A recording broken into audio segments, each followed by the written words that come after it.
Magandang hapon mga ka-1Pi, ano? Titest ko lang yung ginawa kong board, no, na purely wireless siya, auto cut off, tapos may pang lead frame na rin, ano. So ganito yun, ano.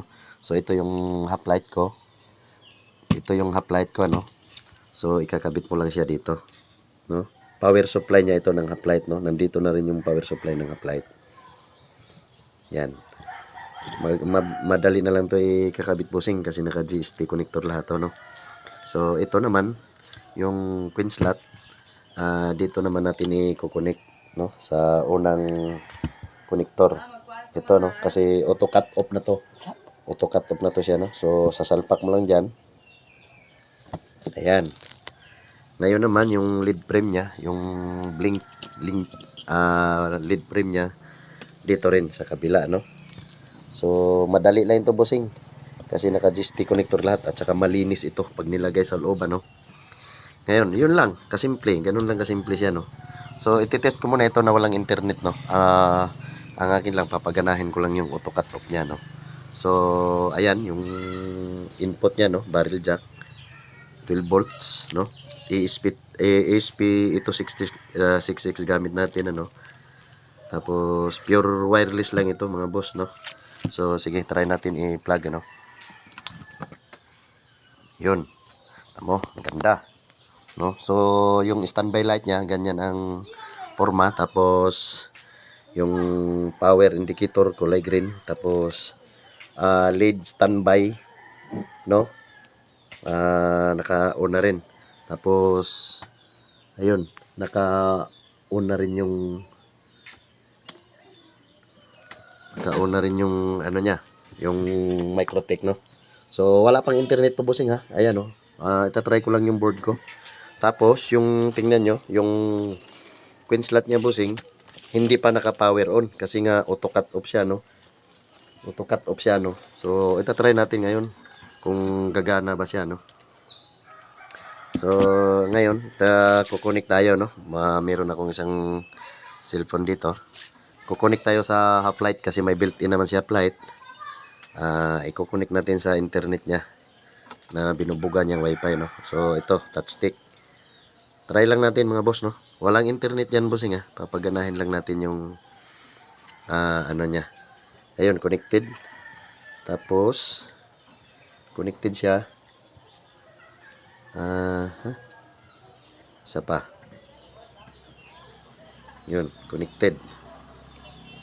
Connected siya, no.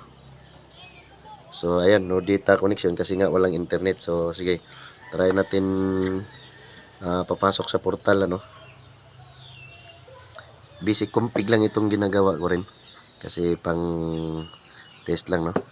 So type natin yung 10.0.0.1, no. Dapat papasok siya sa portal, ano. Yun. Ayan. So ayan yung portal niya, no. So Wi-Fi rates. So ayan, meron. So ngayon try natin, no, hulugan. So pag hulugan natin, siyempre hindi kakain dapat yan kasi ayun, wala pa, hindi naka-power, no. So hindi talaga kakain yan. Tama. Ayun, niluluwa niya lang. Ngayon, pag pinindot natin yung insert queen niya, itong dilaw mamamatayan, lilipat dapat sa blue. Tapos yung blinking standby light niya, magbi-blink yan. Tapos dapat magpa-power yung ano niya, no, yung queen slot. Sige. So pindutin ko. Yun. Yan mo, tumunog. Tapos nag-blue yung light. Tapos nagbi-blink. Tapos ayan, nagpa-power na yung yung queen slot niya. So i-cancel natin, dapat mamamantay ang queen slot, no.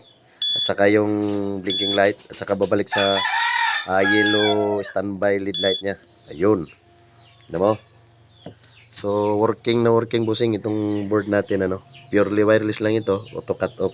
So isa pa. Yun. Ayan, kita mo, nagbi-blink, nagpa-power, nag-indicate blue. So try natin nga hulugan. Ayun, oh. pumasok yung 5 pesos niya, no? Tapos nagka-count 5 pesos. So, hulugan pa natin ng piso. Ito, piso, no? Try natin kung mag-credit ba. Yun, piso. Yun, size. So, wala naman internet to, bossing, no? Kasi, try ko lang yung auto cut off niya, no? So, done paying. Yun, pag done paying, namamatay. Na nag-standby light, tapos bumabalik sa normal light yung dilaw niya. So, okay, bossing, working yung PCB board na ito, no? So, thank you.